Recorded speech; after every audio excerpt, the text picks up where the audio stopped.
going on, everybody? Guitar Creep here with another episode of True Life Stories. It's a series that I've been working on for a while. It just kind of chronicles little things that happened in my past and people that I know, family members, strange things that we kind of talked about amongst ourselves over the years that I just think would be fun to share on this YouTube channel that I've been working on. I mentioned before in another video about where we lived at when I was a young boy, growing up in eastern central Kentucky. We lived right on the outskirts of Daniel Boone National Forest.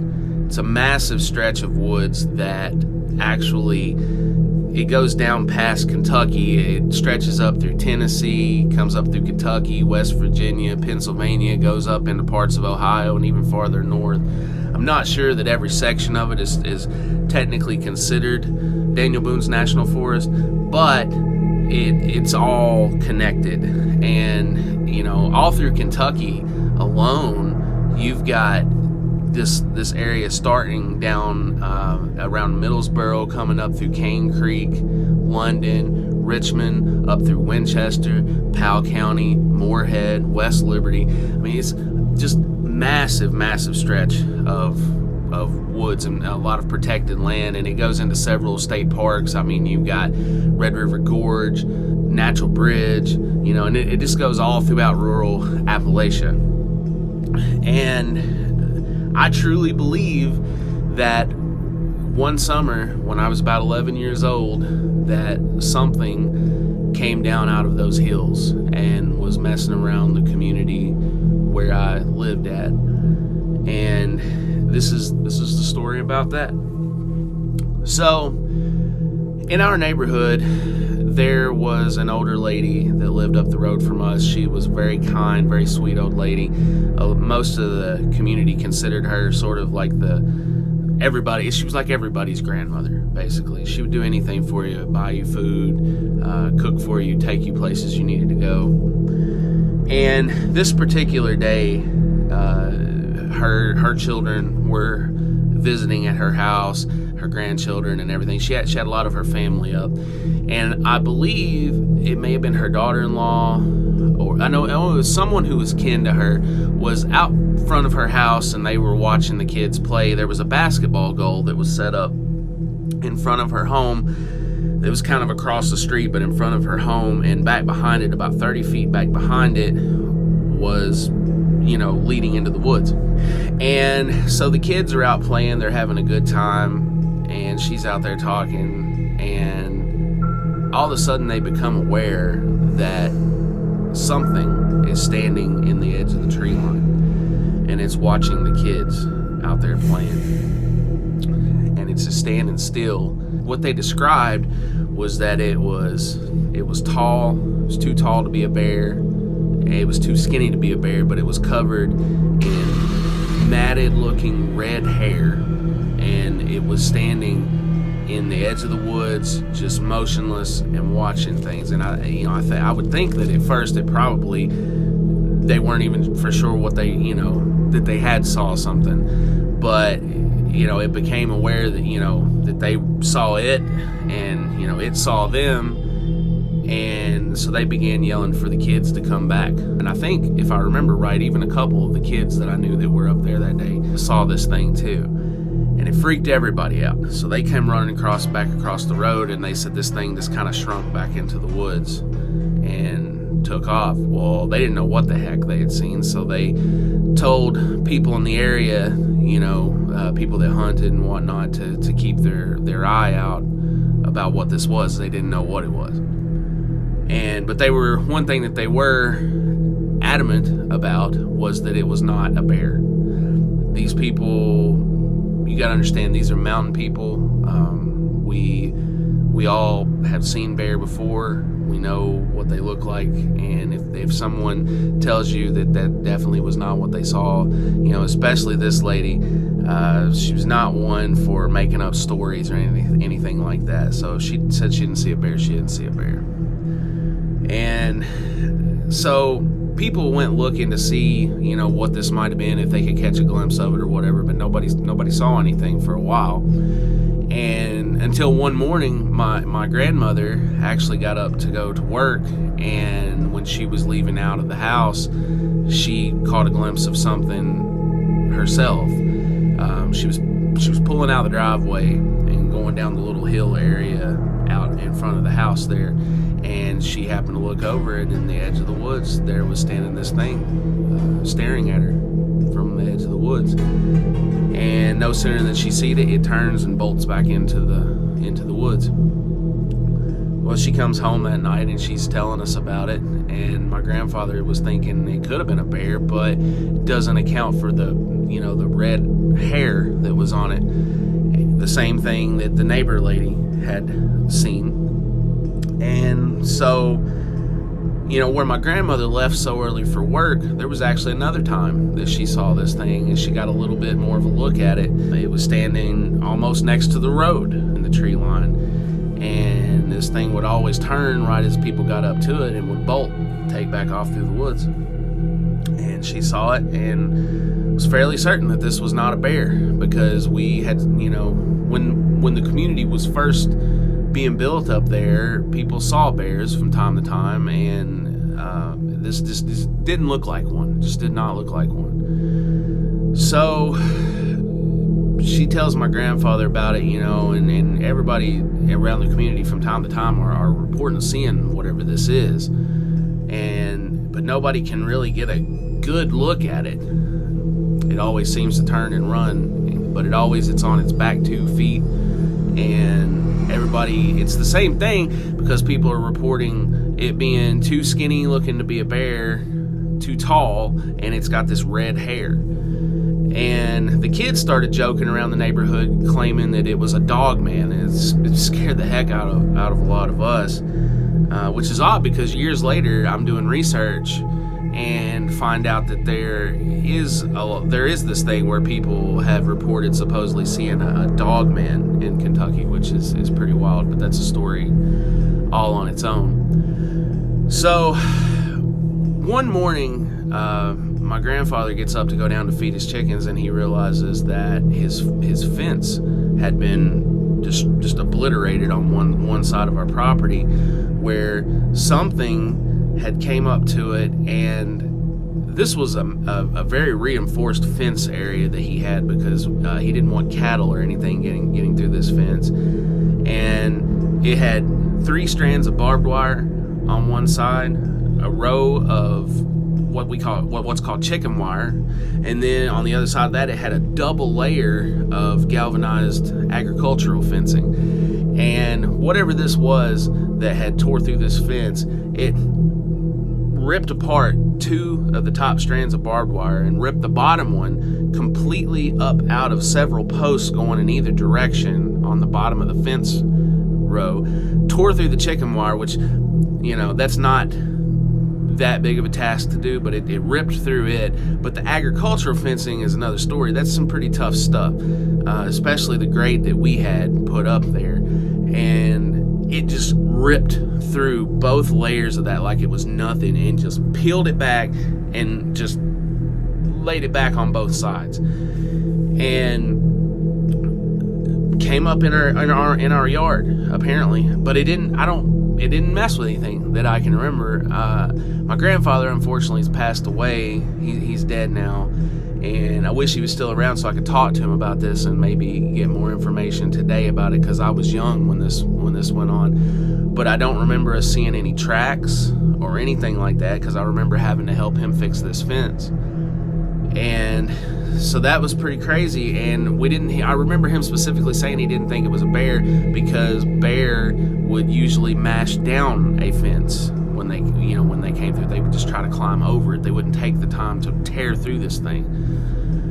That's not to say that it doesn't happen, but in our area, that would be the only time we had ever heard of anything like that happening, because usually if something like that did come around, like I said, it would mash the fence down. And we did see bear in the area from time to time, but it was very rare, and they were black bear, so no mistaking them for this other thing that people were seeing. So, fast forward a few weeks, and I had began going over to a friend of mine's house that lived on the other side of the mountain during the day, and we would get together and go explore in the woods and playing and whatnot. And we would be out having a good time, just running through the hills and, you know, being kids. And we ended up coming up, we found a what we called a junkyard, basically. It was odd, though, because we knew everybody who owned property out through there, and there shouldn't have been a junkyard or nobody knew. When we asked people about this place, nobody knew where the heck we were talking about. We're talking about people that had grew up there multiple generations, people that knew everyone, in some cases even talking to the property owners and them being like, we don't know what you're talking about there being a junkyard out here. But it was right in the middle of just this dense wooded area, and it was like a bunch of old rusted down 60s 70s model vehicles that were out there. Some of them had trees growing up through them. No path where something could have got them in there or anything like that. I mean, I guess that had long since grown up.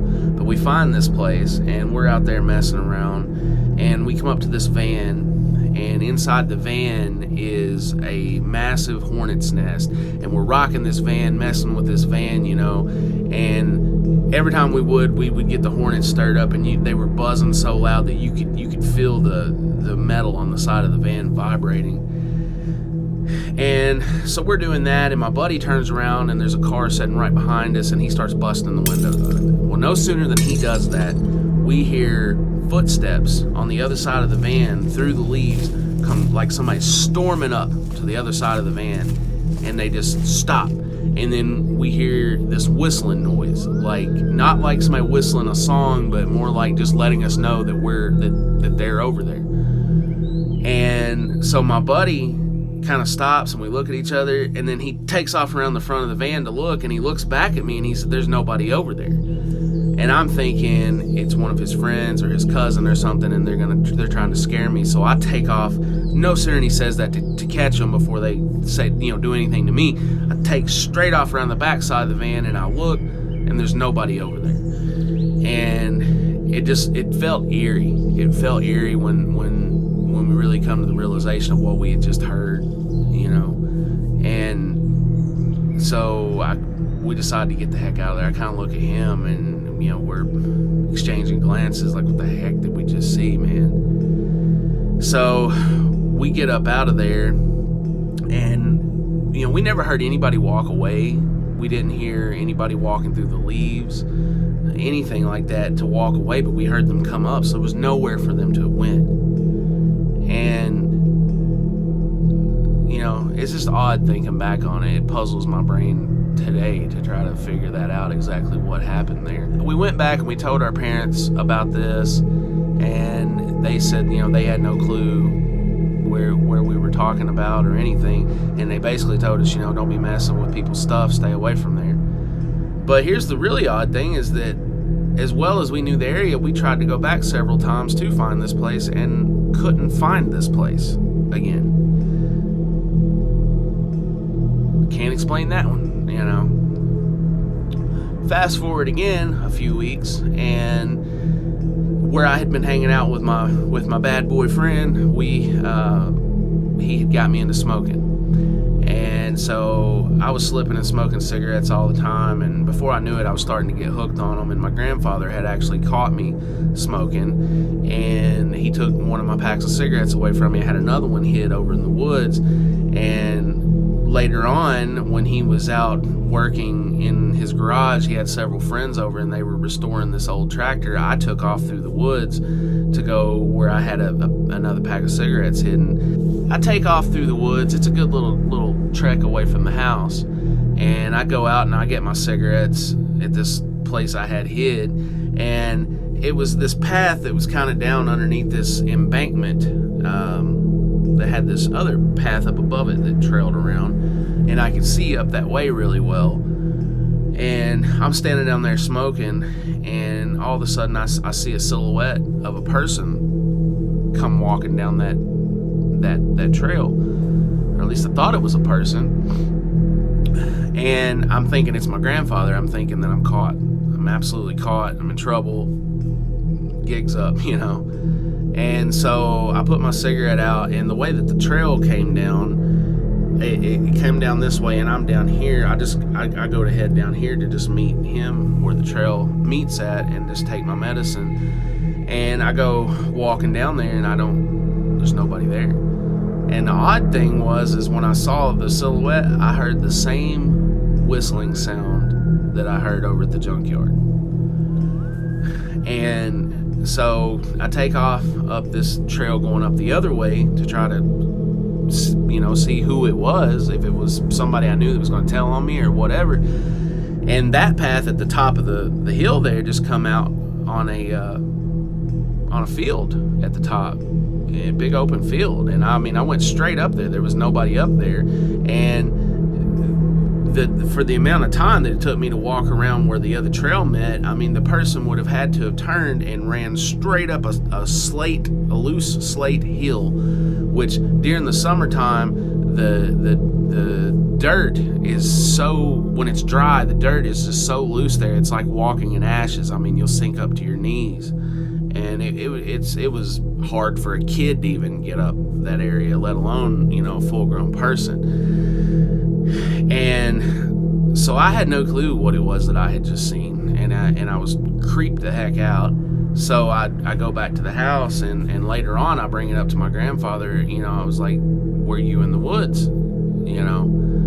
And he said no. And what were you doing in the woods? And I didn't want to push it too hard, so I made up some story, and I didn't want to push it because I didn't want to get caught smoking again, and I kind of let it go. Well, a good couple weeks later, we were out on a camping trip. I had been bugging my grandfather wanting to go camping, something I had been wanting to do for a while. And we go out into the same woods, but we've got an area that we use for camping out there. And it's me and him and one of his best friends. And I used to love sitting and listen to them talk and tell stories about whenever they were younger, and stuff about when they were in the military and everything. And it was getting late, and we were sitting there, and they were talking, and sitting around a campfire roasting marshmallows and whatnot. And all of a sudden I hear this sound cut loose back behind me, like nothing I've ever heard before. It was probably about 100 feet back behind me in the dark of the woods. And it was this, it went from like a low up to a high pitch, and then bellowed out into these whoops. And I don't know what made this sound. I've told people about it before, and they brought up coyotes, but I've been around coyotes and stuff my whole life. This wasn't a coyote. We've got coyotes out here where I live now, and I hear all different kinds of sounds from them. I've never heard a sound like this. This sounded, it almost sounded like a person made the noise or whatever, but we knew everybody in the area. Nobody would have been out there messing with, an old man and his grandson having a camping trip. People who knew my grandfather knew that would get you killed. Absolutely. And so I break and I run back behind my grandfather, and I almost pull him down off of a stump that he's sitting on. And he's trying to get his gun out, and so his friend gets up and gets his gun out, and he goes walking the edge of the perimeter of the campsite, and he looks, and he didn't see anything. We never heard anything run away or anything. And so my grandfather finally gets up, and he gets his gun, and he takes off over in the woods, and he goes way over out through the woods, and he was gone for a good minute. And finally, about 20-30 minutes later, he comes circling back, and he says, I never saw anything. I never found anything down there. And so we end up deciding it's probably not good to stay there that night, so we leave. We pack up and we head back home. And I remember, I was talking to my sister about this the other day, because she was actually back at the house with my grandmother, and she remembers when we came home that night, and for it to be something that they didn't even know what it was, to freak them old men out to decide to come up out of the woods. It definitely was a strange sound. You know, the only thing close to it that I have ever heard, that I've ever come across, was when I was researching 411 stuff, and I was watching documentaries and things about, you know, some of the occurrences that David Paulides talks about. And one of the things that he talked about in one of his documentaries were these hunters back in the 70s that would go way up into what is now a protected wildlife reserve, but back in the 70s I guess it wasn't, and they would go up in there and go hunting, and they were up in there a couple different times, and something would come on the edge of their campsite and would make these strange calls. Ran for a night campsite.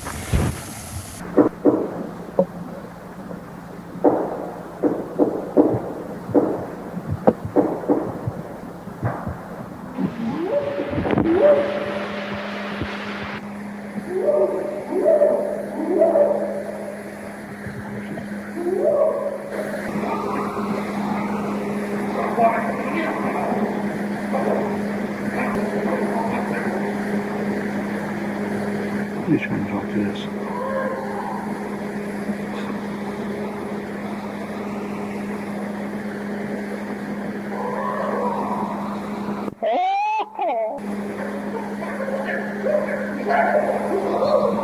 Something else a bit.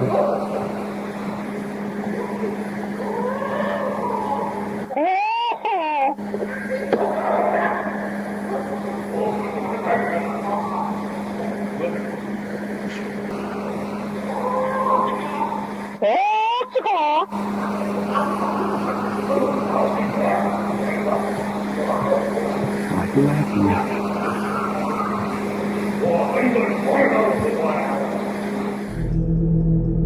Almost like whooping noises, and they would there were several of them though, and they would kind of answer each other.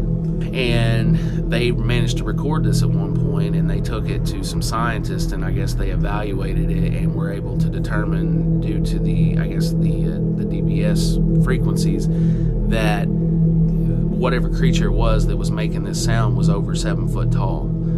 And it's really creepy when you think about it. So anyway, that was that part of the experience. And there was another instance where I was out exploring on my own one day, and I came up to this spot. I was really far out away from the house. I was way out away from everything, and I came up on this spot that I had been to many times previously before, and it was like where two hollows kind of come together, and there's like a path that kind of wound up through it there. And I suddenly became aware that the entire woods were just silent. Like, no birds chirping, I didn't hear no animals, no bugs, no nothing, just everything was completely quiet, which was very odd for anybody that knows those woods. Those woods are like they're alive. I mean, it's loud out there from all the animal noises and the trees and just everything. Suddenly, I just got this feeling, because I was about to just go up and walk this path, and I don't know, I just got this feeling like I've never had before, almost like something was watching me. I didn't see anything, but I had this thought that just kind of come into my mind, like, this does sound strange, but it was just like, if I go up there, I'm not coming back.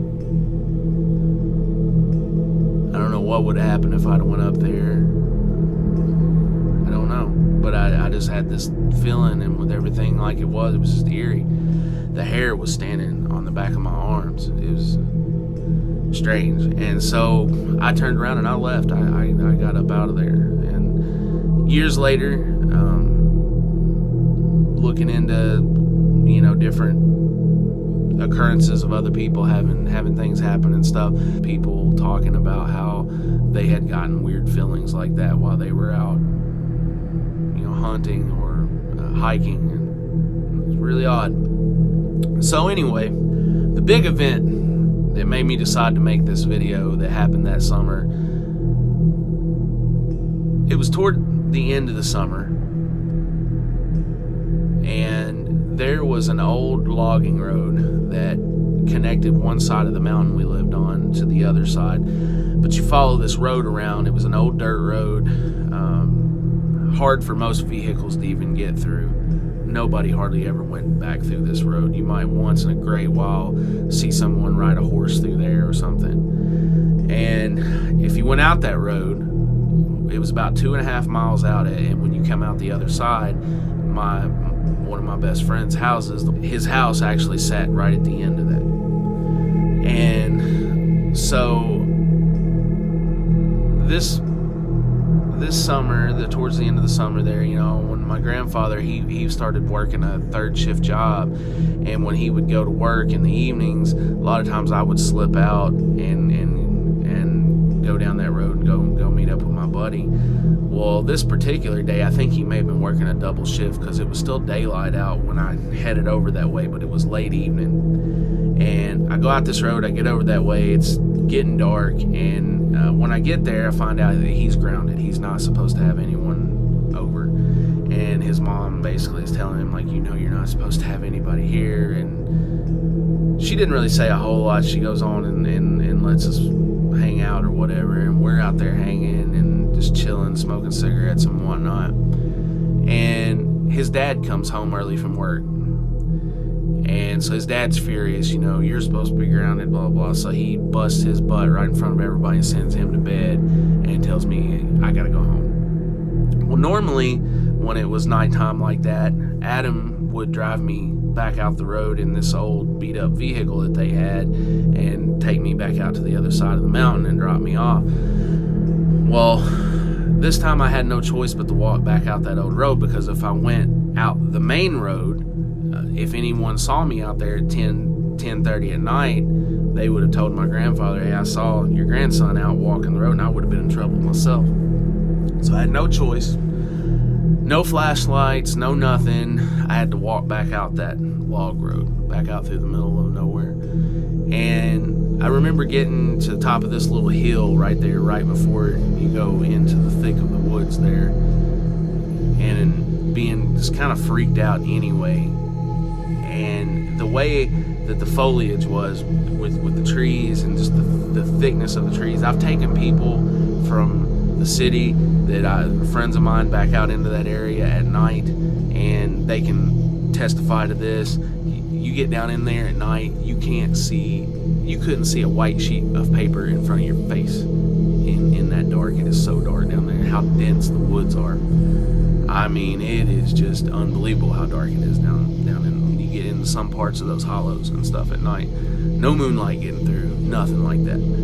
And so I get little ways out this road, and I mean, it's pitch black like that. There's no moonlight getting through none of the leaves or anything. And all of a sudden I became aware that I heard something walking kind of off over the embankment, over the hill, off to the back side of me there.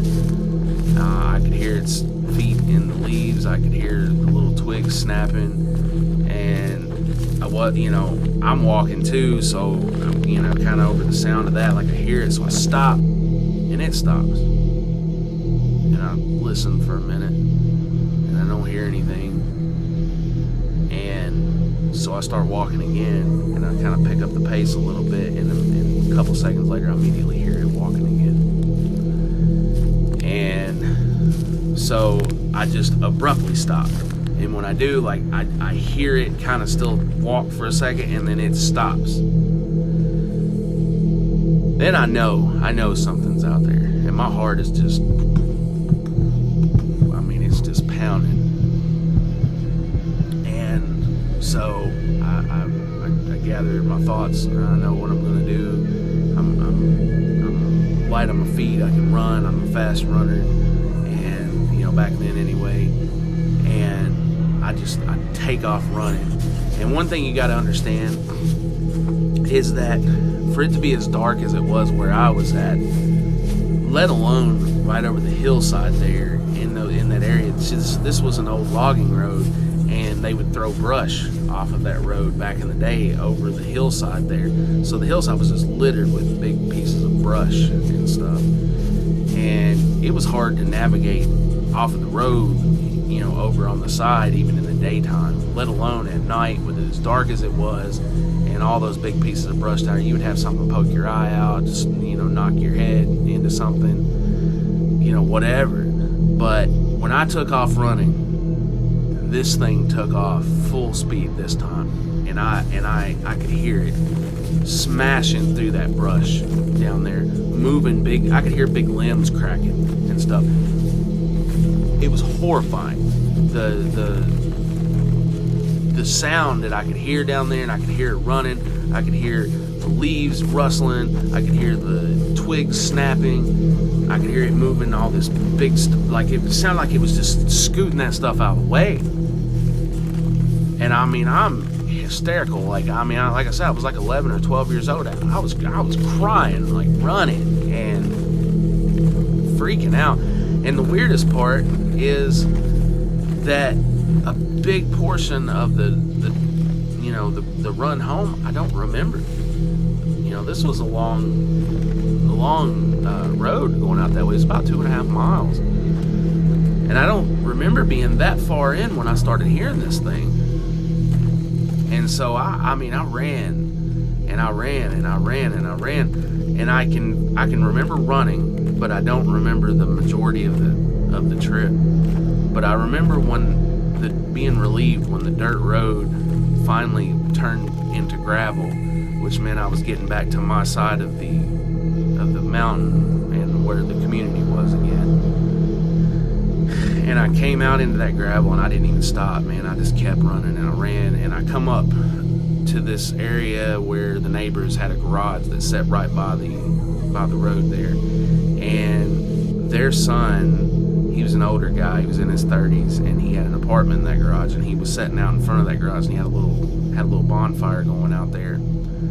And he sees me come up, and he stops me, and he's like, "Boy, what's wrong with you?" And I told him, I said something was chasing me, and he didn't know what it was. He didn't know if it was somebody playing a trick on me or what.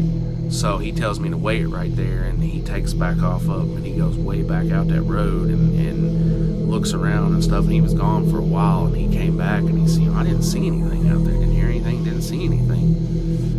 And I told him, he knew I was scared. I was terrified. I ran with my side hurting, everything. And so he had me sit out there with him till I calmed down, and we talked about the things that people had seen and everything. And he ended up walking me home that night and taking me back up to my mailbox and making sure I got home okay, which I was very thankful for. But as far as I know, that was the last big occurrence that happened that summer. It had to happen to me. But had it happened to anyone else, I don't know if I'd have believed it. But anyway, that's my story. I don't know what this thing was. I'm not saying that it was some dog man. I'm not saying it was Bigfoot. I am saying I don't think it was a bear. From the people I talked to and the people that we knew and everything, I guess you just had to been there. But real quick, if you've not heard of David Paulides, and I know I brought it up a couple times during this episode, you should definitely look into Missing 411. It's an excellent YouTube channel. They've got some really good documentaries talking about some disappearances and stuff in these national parks and federally protected land, some really odd occurrences, some of them kind of similar to mine. But that's about all I got for this story. I really hope y'all enjoyed it, and check back with me. You never know what we'll be doing on this channel, and I appreciate y'all. Peace.